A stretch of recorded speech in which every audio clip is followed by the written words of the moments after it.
Trivia, it's Joana Swan. Now that you're ready to go traveling, you need to fold your clothes, and you have two ways.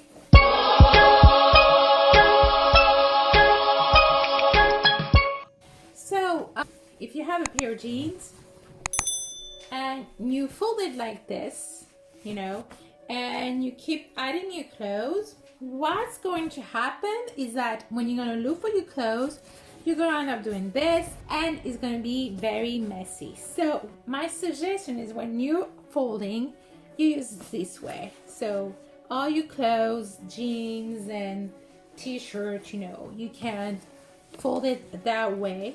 So it's easier for you to see them, you know, and they stick together, and you can put them by category. And the other option you have is that you can actually roll them, and you can use that system also at home. So when it's rolled, you know, it takes less spaces as well, and it's easy to go and to reach.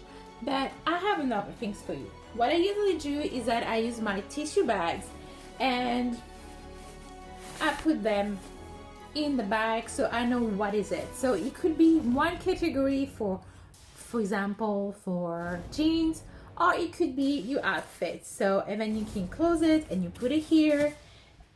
For example, for your t-shirt, you can roll it as well.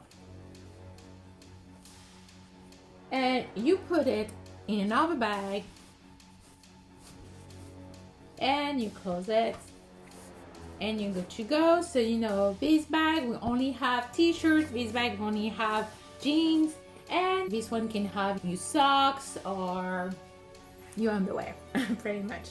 And they have different sizes, and it's very practical.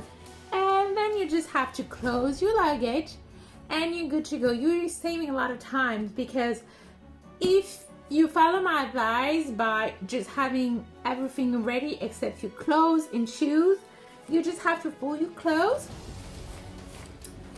and then you can close your luggage, and you're good to go, and have a safe trip. Bye. Thank you for watching.